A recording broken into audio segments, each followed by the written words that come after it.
தூத்துக்குடி மாவட்டம் திருச்செந்தூர் சுப்பிரமணிய சுவாமி கோவிலில் ஜூலை 7ஆம் தேதி கும்பாபிஷேகம் நடைபெறவுள்ள நிலையில் 8000 சதுர அடி பரப்பளவில் பிரம்மாண்ட யாகசாலை மண்டபம் கட்டும் பணி தொடங்கியுள்ளது.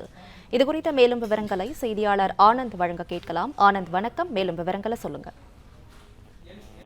வணக்கம். முருகப்பெருமானின் அறுபடை வீடுகளில் 2ஆம் படை வீடாக விளங்குகிறது திருச்செந்தூர் அருள்மிகு சுப்பிரமணிய சுவாமி திருக்கோவில். இந்த கோவிலில் தற்போது 300 கோடி ரூபாய் மதிப்பில் பெருந்திட்ட வளாக பணிகள் நடந்து வருகிறது. இந்த நிலையில் வருகிற ஜூலை மாதம் 7ஆம் தேதி 12 ஆண்டுகளுக்கு ஒருமுறை நடைபெறக்கூடிய மகா கும்பாபிஷேக விழா வெகு விமர்சையாக நடைபெற உள்ளது. இந்த விழாவை முன்னிட்டு ஜூலை மாதம் 1ஆம் தேதி முதல் யாகசாலை பூஜைகள் தொடங்கப்பட உள்ளது. தொடர்ந்து 7 நாட்கள் நடைபெறும் இந்த யாகசாலை பூஜைகள் 12 காலங்களாக நடைபெற உள்ளது. மேலும் கோவிலின் வடக்கு பிரகாரத்தில் ராஜகோபுரத்திற்கு அருகே 8000 சதுரடி பரப்பளவில் 76 யாகசாலை குண்டங்கள் அமைக்கப்பட உள்ளது.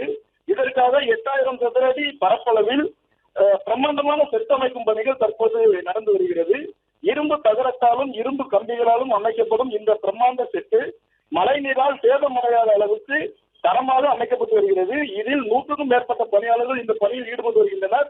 மேலும் 2000 சதுரடி பரப்பளவில் பக்தர்கள் யாகசாலையை அமர்ந்து காணும் வகையில் ஏற்பாடுகள் செய்யப்பட்டு வருகிறது.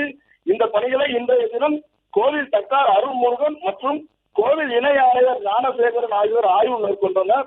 தொடர்ந்து கும்பாபிஷேக பணிகளுக்காக அமைக்கப்பட்டு வரும் பணிகளில் எந்தெந்த வகையில் எங்கெல்லாம் யாக குண்டங்கள் அமைய உள்ள இடங்களையும் பக்தர்கள் அமரும் இடங்களையும் பிரம்மாண்ட வரைபடம் மூலம் ஆய்வு மேற்கொண்டு வருகின்றனர்.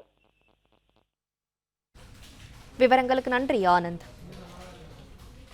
பிளே ஸ்டோர் மற்றும் ஆப் ஸ்டோரில் இருந்து பாலிமர் செயலியை QR கோடு மூலம் பதிவிறக்கம் செய்யுங்கள்.